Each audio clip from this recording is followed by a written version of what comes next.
I'm on a quest to make the ultimate D&D gaming room in Minecraft, and this is my D&D inspired survival world where I'm going to be building it. So today we're going to be designing some redstone, making it look pretty, and then I'm going to show you why I'm holding this dice bag and how I've used some Minecraft magic to make it something that you can use to play tabletop games. Okay, help, I'm trapped in my own chimney. Moving swiftly on, I'm in the middle of hollowing out this mountain to make the largest, well, if I'm honest, the only redstone D&D character creator that I've ever heard of.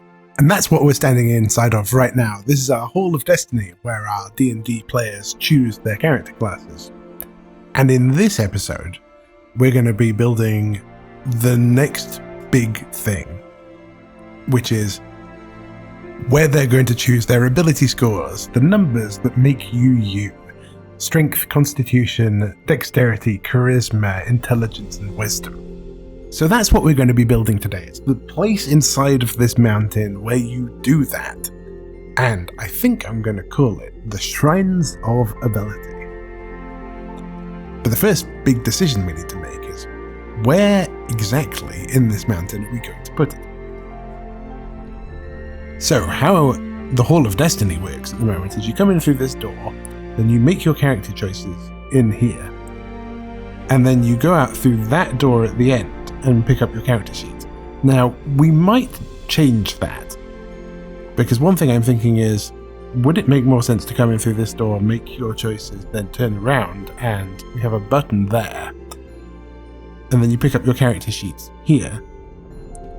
And the reason that I'm thinking that is, in a previous episode we built a special dice rolling machine for you to roll the numbers that you can then use in your ability scores, and it's underneath this pool.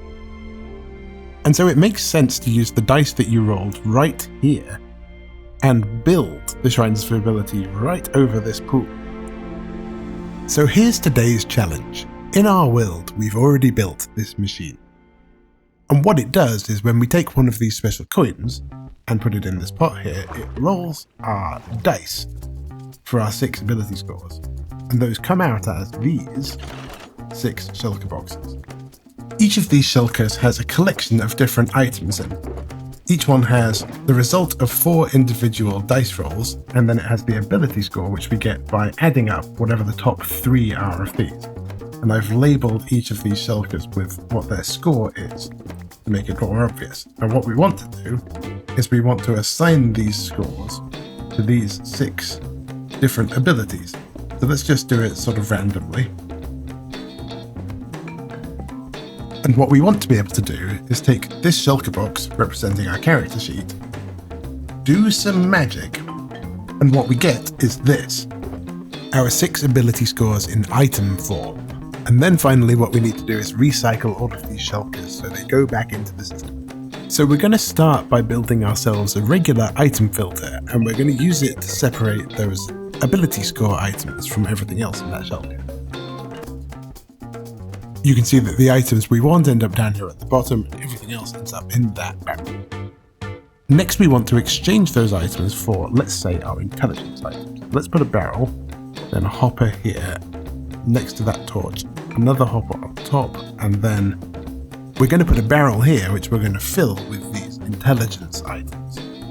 And we can guarantee we're going to get the right number out, because whenever this torch is off, the same number of items are going to flow through that hopper chain as are going to flow through this one. So we don't want to have people just place their shulker down here for 2 reasons. One, this is going to be right in the middle of the machine, it might be hard to reach, but more importantly, if they put the wrong shulker down, if they change their minds, we don't want it to start pulling items out immediately. So we're actually going to need to place the shulker here with a dispenser. Then what we can do is we can detect when an item ends up in here. We can do that here with a comparator. And then what we need to do is we need to feed the signal back. So we can power this block, and we can do that with a repeater here and a redstone dot. And that should do it. There we go. So then what we're going to do is put a hopper here and have our shulker fall into it. So we need a 1 block air gap. That position is going to be where the shulker is. So here we'll have a target block, that's just for decoration to make it obvious where to put it. And then we put a sticky piston and a button for now. So that's our confirmation button. Let's just build up around this. And there we go. So next, we're going to have 6 copies of this machine, all returning their items to the player. So I think we're going to do that with water streams. So now all the items are flowing into this dropper, we just need a simple comparator clock here to make sure that anything that goes in there ends up in this water stream. Next, what we want to do is we want to get this empty shulker out of the machine and recycle it. So we're going to put a hopper here. And what we want to do is come up with a mechanism that breaks it so that it ends up in the hopper that we just added. So what we want to do here is place a sticky piston. And when that sticky piston activates, we also want the hopper that's underneath that to be locked. So let's put an extra repeater to lock it. And we'll just make sure that those fire at the same time. So I've actually added a slime block and moved the piston 1 block further out to give myself a little bit more room for reasons that become apparent. So let's put a button here and test it. And now that ends up in the correct barrel now. So next we need to detect when the shulker is empty so we can break it. And this is why I need the extra room, because I want to be able to put a comparator in this spot here. So that it can detect when items have stopped flowing through the hopper that's underneath the shulker. So the comparator is facing into that terracotta, so it should power this dust, and then when it's on, it should turn off this torch. So what I want to detect here is when that torch turns on, because that happens when that hopper becomes empty. So I just want to build a simple rising edge detector with an upward facing piston here, and then a repeater facing outward. And now that's hooked up to the piston that breaks the shulker, so now this time when we test it, when the shulker becomes empty, it should get broken.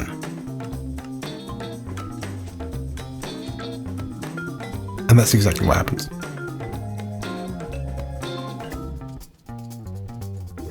So there's one more requirement that we need to talk about. When you create a D&D character, you have something called a background. And your background describes what sort of thing you were doing with your life before you became an adventurer. And it gives you the opportunity to have a few bonuses in a few ability scores. So I'm going to put an example of one up on the screen here. And you can see this gives us 3 different ability scores. And we can either pick one of them to get a +2 bonus in and a second one to get a +1 in. Or we can choose +1 to all 3 of them. So how I'm going to represent that is I'm going to give them 3 of these ability score improvement tokens. And for any given score, they can either choose to use one of them or 2 of them to improve that score.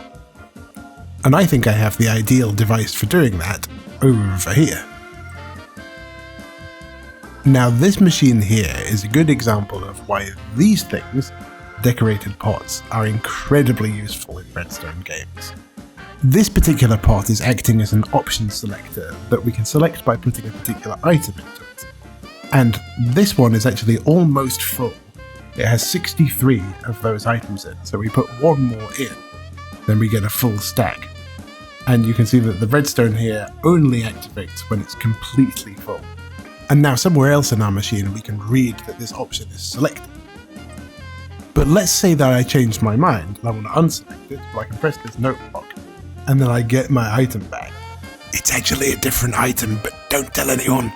So this is what it looks like with those 2 option selectors installed. So you can see I can select one or both of them, and then if I change my mind, I can use these note blocks to get my items back. And when these 2 are selected, you can see that they are pushing these pistons down, and that is actually priming these droppers. So when they receive a pulse, they will each spit out an item into the water stream. So if I have both of these selected, and then I put my shulker box with 13 in there, then I should get a total of 15. So now all I have to do is build 6 of these, and then plumb them together And I also have something that I've designed to give these things a little bit more visual appeal and a little bit more lore. So with that, it's time to transform the inside of a mountain. If only I could finish something, run straight through to the end, close a chapter dignified. Dang girl, you did it again. But will it ever be enough when I'm bent on trying to keep it tough? Will I ever settle down, happy with the here and now?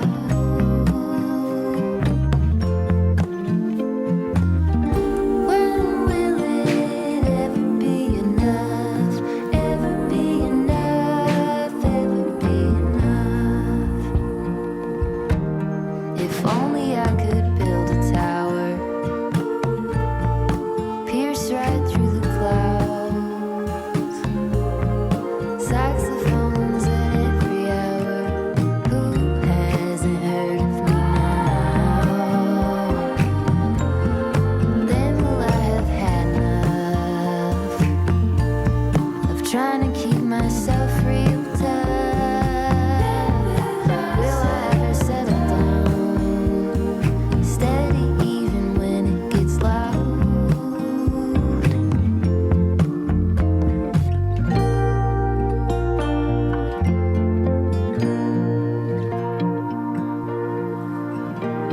If only I could find a way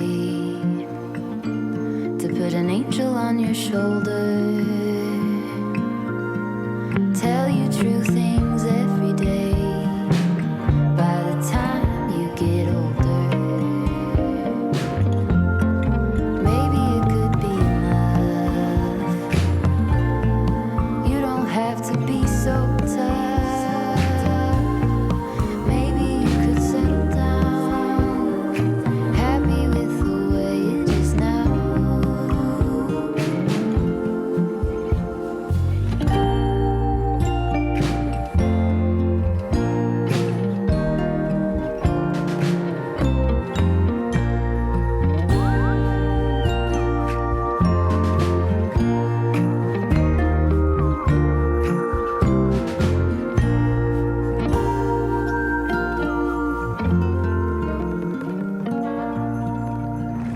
Okay.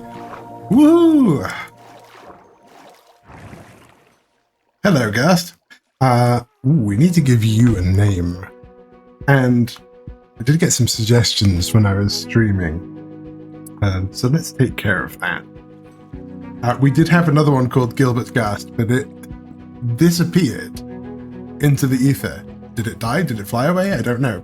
But this one, I'm going to use Midnight and Night's suggestion. There we go. You are now Rick Ghastly. That is seriously goofy. Okay, distractions aside. This place here, these are the Shrines of Ability.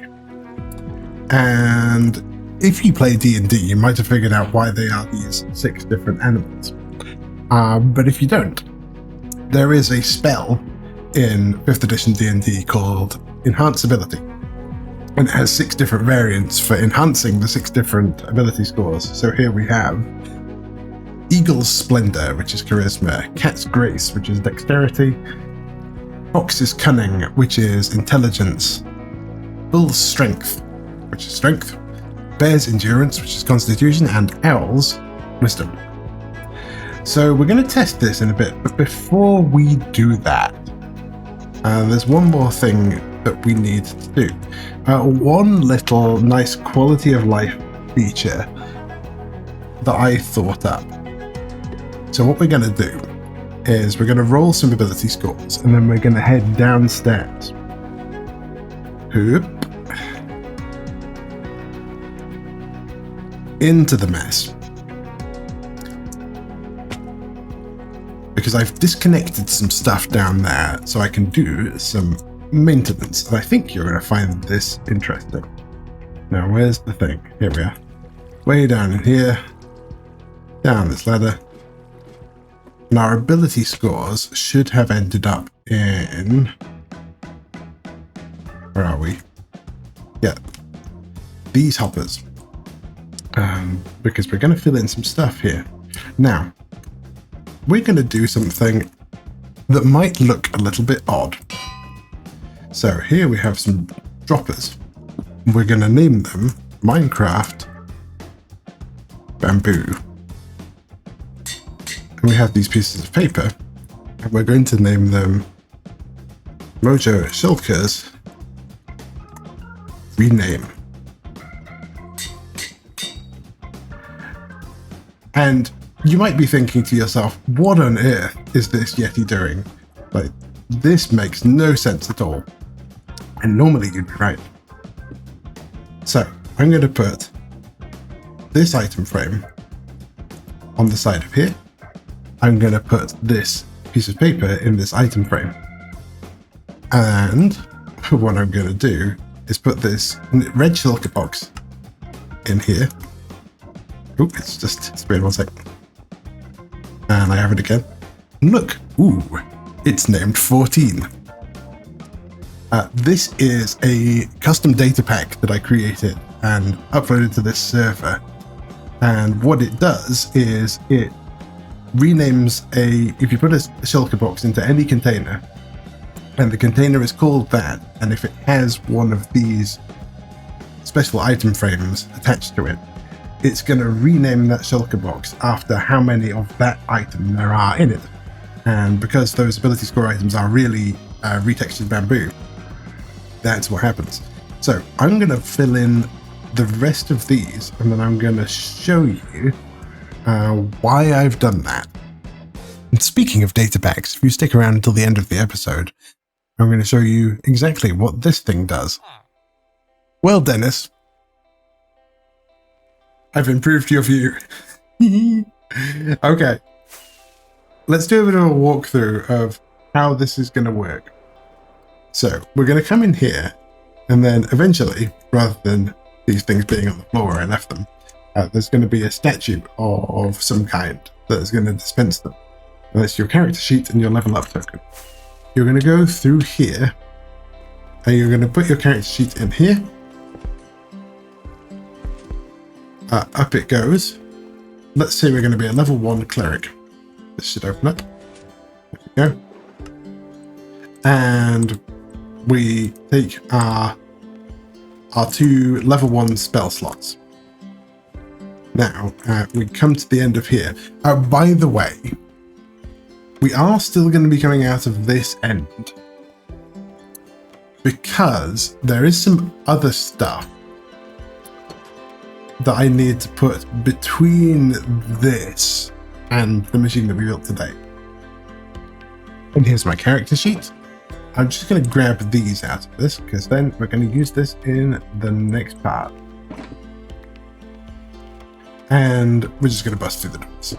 Eventually we will have, I think, going either underneath here or along the top.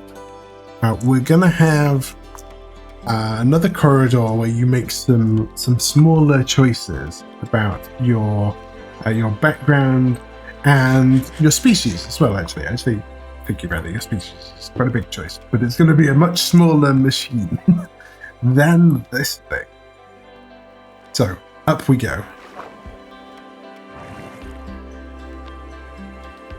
So we're going to put our character sheet. Let's take this one out. Now we're going to put our character sheet in here. Let's arrange this. So we've got our 1 cleric level, we've got our 1 hit die, we've got our proficiency of 2, and we're going to take this coin, Amelin's coin, and we're going to put it down here.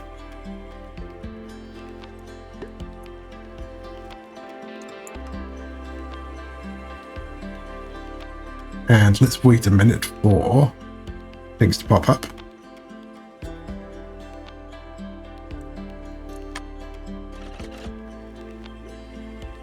One, two.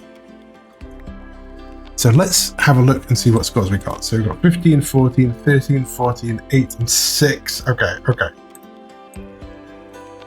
So those are the lowest. Then 15 is the highest, 14. Okay. So what we want to do, we're going to put the highest one in wisdom. So where's L's wisdom over here? So we're going to make that a 15. We're going to add 1 to make it 16. So we should have 16 in wisdom. Now, what are we going to do? So constitution is important for clerics. So we're going to pop that 14 in there, and we're going to use both of these two remaining +1s on con. Now, what else? So strength is important, and I would say either intelligence or charisma is important. Let's go with strength. You could make different choices here, but let's go with strength there, and let's go with, let's put the 8 in charisma and the 6 in dexterity. Oh, that's a bad score. And we're going to put the 13 over here in intelligence. And those are all done. What we're going to do is we're going to go back up. And you can see part of the benefit now is, now that we're naming those shulker boxes, I can see what I put in each one. So I can go and check that I did what I thought I was going to do. And if I change my mind, I can go and grab them out again. Now, let's press the button. You can see down here, we're going to have some sort of audio cue, but you can see all of them have gone and have been processed. Okay, here we come.